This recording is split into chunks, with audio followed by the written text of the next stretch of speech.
Hello, everyone, and welcome back to Buenas Vibras con Cari, episode 1. Oh my gosh, I am so anxious, so excited, nervous at the same time, but um, definitely going to open up. I'm going to get vulnerable.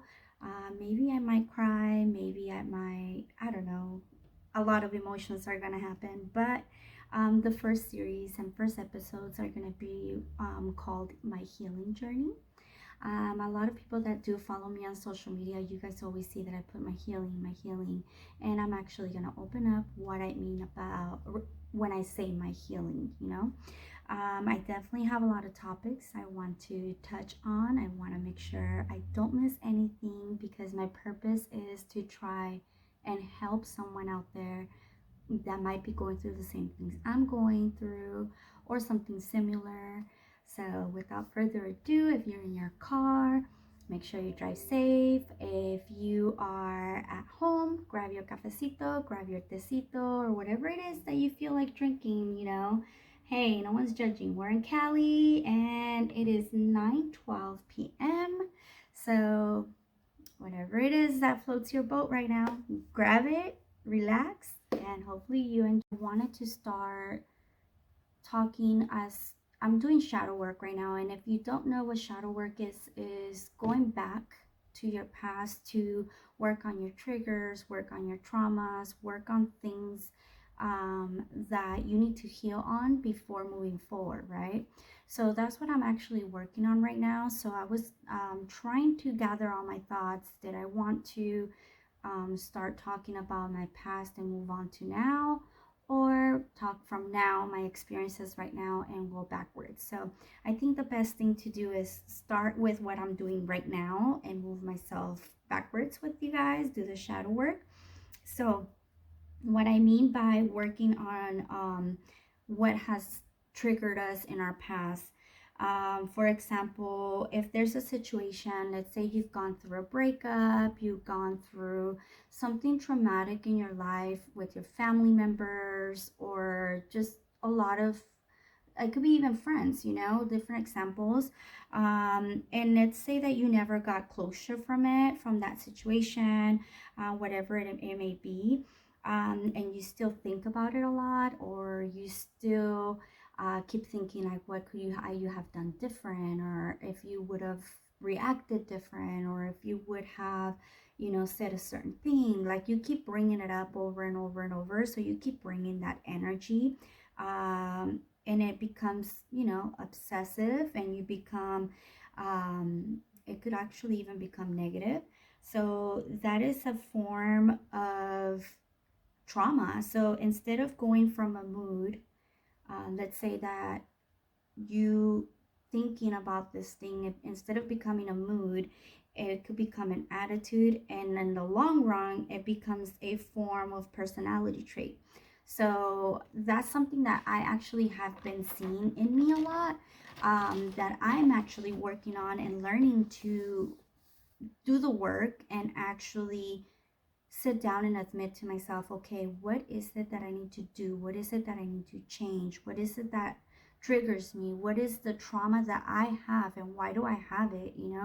So I'm doing a lot of that work on myself, because in order for me to eventually be good, to be in any type of relationship, either in my love life, in my motherhood life, um, or even just in general with my friends and family, I definitely have to do the work, because I'm so uncomfortable, and I became very depressed and very with a lot of anxiety, that I did not understand how to deal with it. I did not understand how to cope with it. And a lot of things would trigger me or would affect me as some type of way more than others. And people wouldn't understand, like, wait, that's something so small. Why would that trigger you? Or why would that get you upset? And I would ask the same questions to myself. Why? Why is that triggering me? Why is that getting me angry? Or why is that getting me sad? Or why does that give me anxiety? So learning a lot about myself lately is what's been helping me. We end up bringing all these personality traits into our present relationships, or we end up bringing this personality traits towards our family, towards our um, friends, or any group of people that you talk to. You end up bringing this with you, because you don't understand why that is triggering you, or why is that bothering you, or why did that get you sad, right? So you definitely have to work on those emotions. You have to definitely have to look back and re- try to think, why is it that you are still feeling recharged by those emotions? Why do you still feel like, if you are still in that moment of whatever it is that triggered you, um, because if you're still feeling that and it affects you that much, you're still living in the past. You're not moving forward. And at this point, since it has become a personality trait, you can't tell the difference from the past and the present. So until you make the work, until you do the work, and until you actually learn to heal from whatever it is that triggers you or whatever upsets you, you are still going to be attracting all of that energy back. You're going to be attracting the wrong people into your life, and you're going to always be sad and depressed. So that is where I've been working on.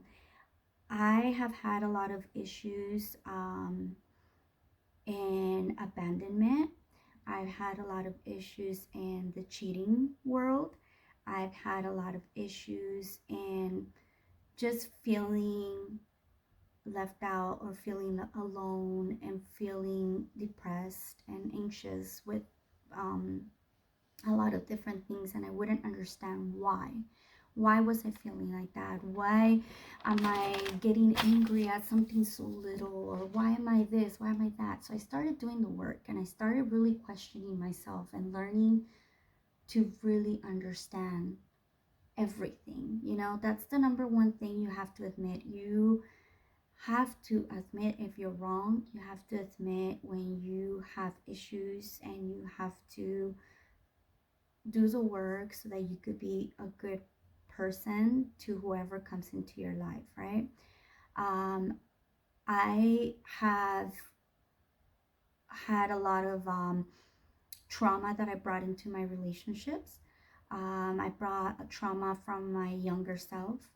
I don't blame anything on anybody. It's just trauma that people live, and trauma is in different types of ways as well.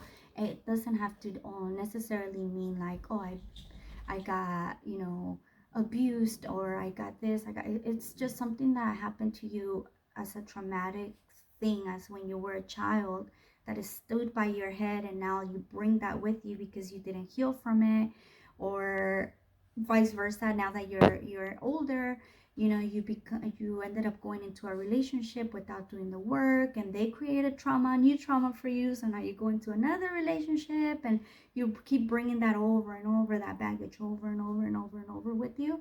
So my suggestion, something that I'm learning, is heal yourself first before you're able to be in any type of relationship. I wish I would have known this before. I want to start going back a little bit on my mother journey, on the way that I'm healing with that. I feel like being a young mom, I became a mother when I was at the age of 19 years old, is when I first had my first kid, and then at 21. So being a young mom, being naive, going through a life that I thought was it. I thought that was it. That was it for me. That's the life I'm supposed to live. I'm programmed to live this life. I'm programmed to, let society decide for me who I want to be with, or who I have to be with, and the way that I have to be. And I feel like that was mistake number one for me. I got so caught up in living the life that I'm programmed to live, that society wanted me to be, that I lost a lot of my personality. I became very depressed. I became suicidal. I became just so anxious. That's where I feel like I've always developed, I've had anxiety my whole life, but I could honestly say from my high school years to now, my anxiety just went through the roof. I became so bad and so uncontrollable at sometimes that I would go into panic attacks. I didn't know how to control that. I didn't know that I was having an actual panic attack until I started studying what that meant. I'm like, oh my gosh, that's what I get. Like your heart racing, you lose eyesight, you want to throw up, everything's spinning, and you just feel like everything's just kind of closing in on you and claustrophobic. It's just, if you had an anxiety or attack, you know exactly what I'm talking about. So dealing with that and having to be a young mom, dealing with a baby that I did not know, like what when he would cry, or like how to attend to him um, as quickly as possible, and it would get me like, depressed and like anxious, like, oh my gosh, how do I make him stop crying? So I did not know as well that I was going through postpartum. So, going through all of that alone, because unfortunately I did have to go through motherhood on my own, um, it has made me two things: a stronger mom, a stronger woman, but it's also led me to learn a little bit more about how to get out of that depressive situation and that depressive state of mind a little bit more faster than what I would think somebody else would do in my situation, because like I said, I've gone through a lot of things that I wish no one would go through. But I did go through this motherhood journey like very lonely. Of course, I would have my family, but as with your partner, I just felt lonely. I felt very, very, very sad at all times. I let myself go. Um, and I started just numbing myself in a way where I wouldn't speak on my feelings. I wouldn't say I'm going through this, I'm going through that. Like I said, I was just living what society wanted me to live. So I wasn't breaking out of those chains, right? When I had my second child, I started realizing, like, okay, either you're gonna stay here and just continue being miserable, or you're gonna live your truth. You're gonna live who you really are and just let whoever get upset, let whoever judge you, let whoever just say whatever they have to say about you. So I actually did what in a traditional, very Catholic um, Mexican household, what they wouldn't do back then, because now it's so open for everybody to just live their authentic life and be who they want to be and express themselves, and all of that is it's so natural now, and it's so amazing to see that, because this generation is so welcoming and so open-minded. But back then, mind you, I'm from the 90s, 2000s, like it was not like that. It was very taboo for you to see, you know, anybody living their authentic life. And me deciding to, at the age of 23, with two kids, living my program life, to say, this is not what I want. This is not what I signed up for. I'm just here getting cheated on. I'm just here getting more sad. I'm just here getting hurt. I'm just here trying to be a single mom, a teen mom, trying to do my best. And instead, I'm just getting more and more and more depressed. Why can't I be that mom that I know I could be, and at the same time live my authentic life? So I said, you know what? That's it. I'm breaking out of this chain and I'm gonna just say who I am. And I came out to my family at the age of 23.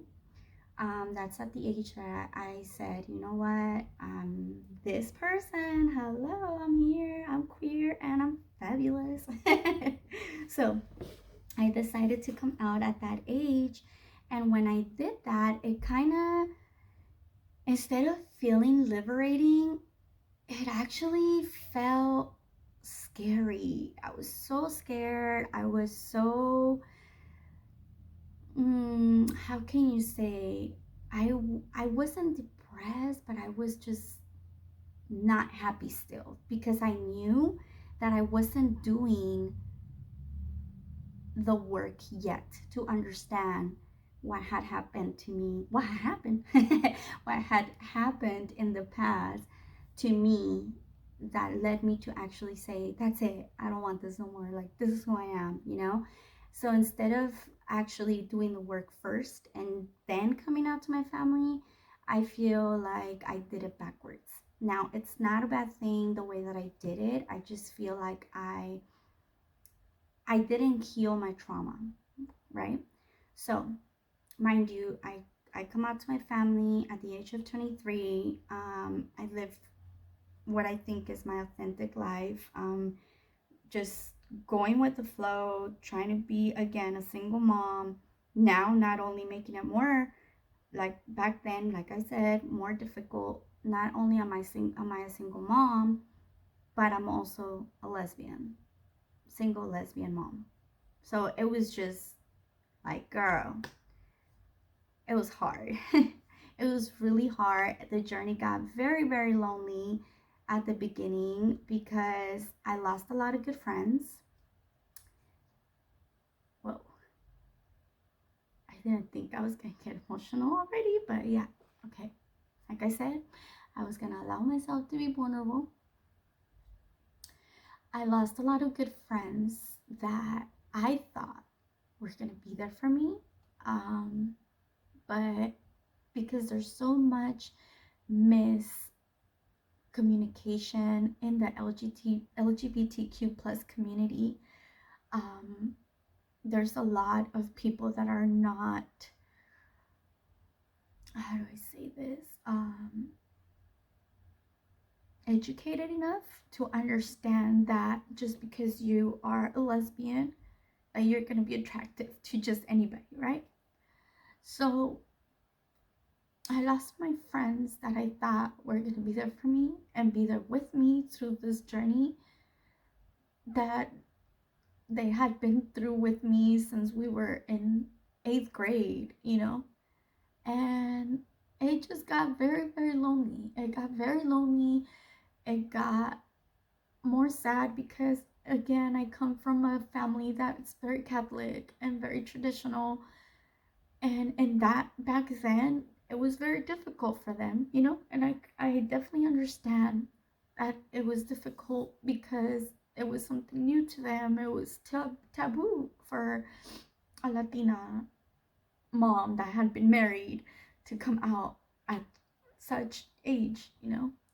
So I feel like that's when I started thinking and beginning my journey, my actual healing journey. Um, Let me collect myself. Sorry, guys. It's just that, see, this is one of the triggers that I need to work on because abandonment for me is, it just feels so real, you know?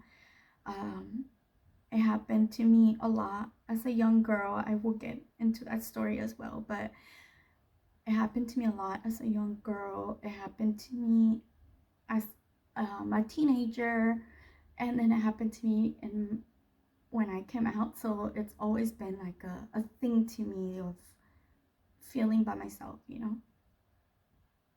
And if you know me, if you really know me, you know that I'm like this person that always tells you, oh, be happy, and you know, I'm here for you, and this and that. And I feel like that's why I carry myself the way I do, because I don't want people to feel what I have felt. And if I'm able to feel it before you do, we're gonna, I would do whatever, you know, to not make you feel that pain of loneliness. But I'm gonna collect myself and I'll be back.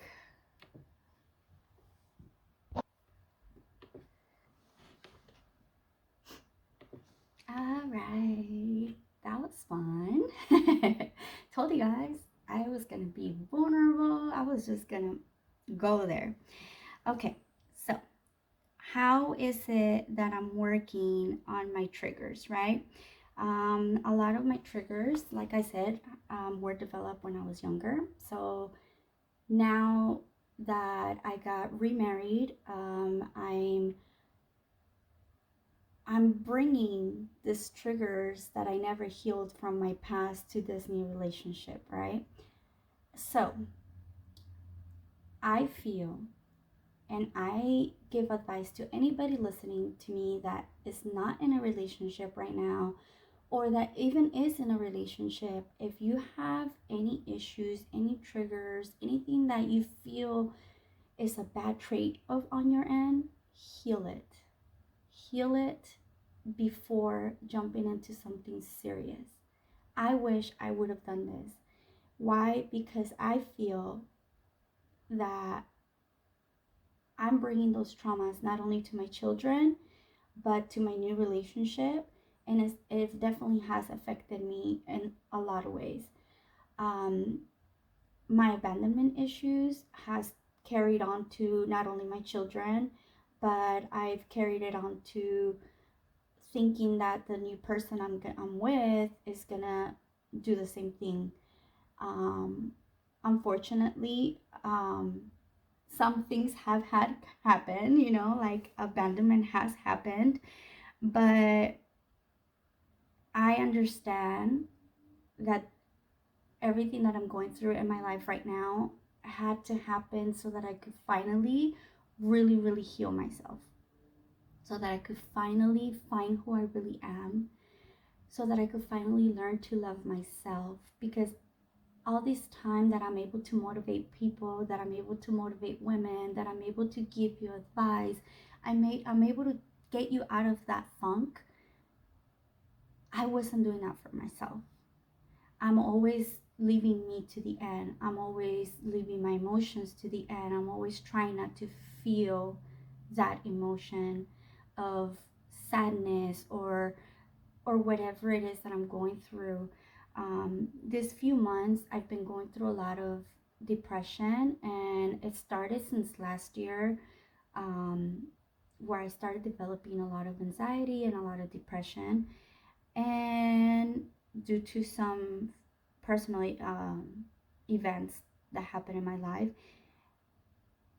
and I was just shutting down and shutting down and shutting down and shutting down, and it was becoming bigger than me, bigger and bigger and bigger, where that anxiety, panic, and all of those attacks started coming back, to the point where I couldn't see, to the point where I couldn't breathe, to the point where I ended up in the hospital, to the point where they diagnosed me. They wanted to give me antidepressives, and I didn't want to do the medical route, and I feel like some people do need that. I do think that definitely going to therapy and finding out if it's bigger than you and you do need help, don't be afraid to ask for help. Don't be afraid to say I need it, because it could save you, and I'm grateful enough, and I could honestly say now I feel like I'm strong enough to say that all of these things that happened to me and the way that I've been getting myself out of it without medication, I'm really, really happy for me, because I've been doing the work. Like I do a lot of crystal healing, I do Reikis, I do meditation, I do therapy.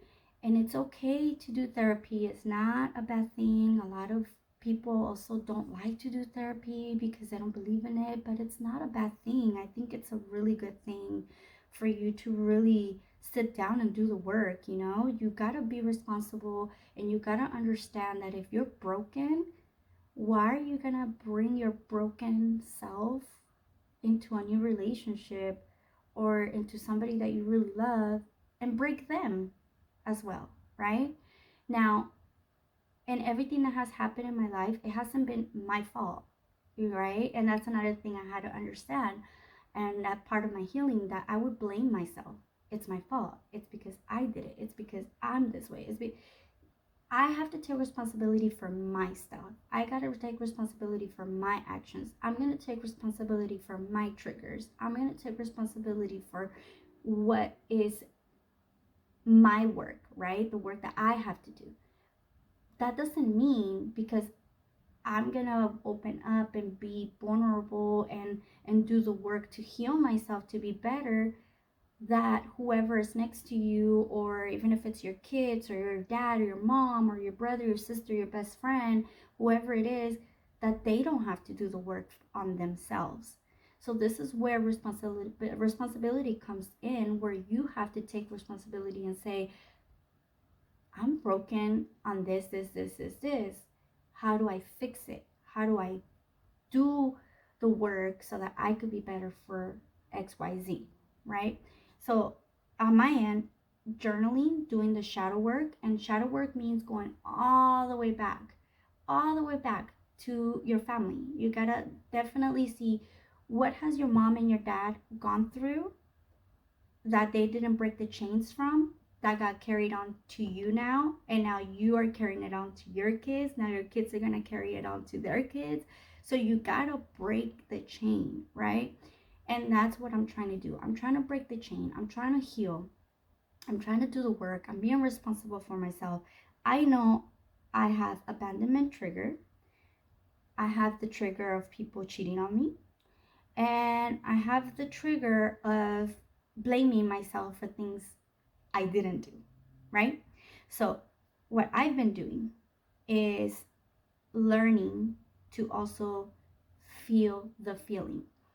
When I first went through this emotional roller coaster that I'm in right now, currently, for the beginning of this um, journey that I started in 2021, I did not want to feel. I wanted to just numb it. I wanted to push it under the rug. I wanted to not see the problem. I wanted to just pretend like it wasn't there.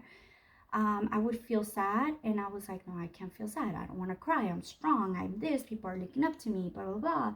And I was putting so much pressure into me that instead of doing the healing and doing the good in me, I was really putting myself to failure. I realized that a week before, no, I'm lying. I believe it was 2 days before August 1st of this year.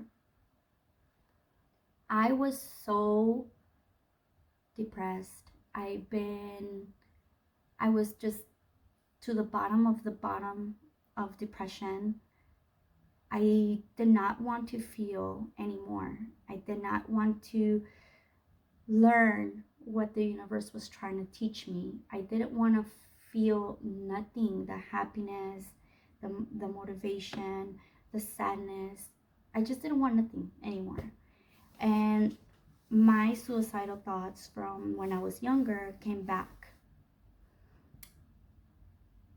For some reason, the day that I was feeling the worst and the lowest of the lowest, one of my really good friends, Martha, she called me in that moment for some reason.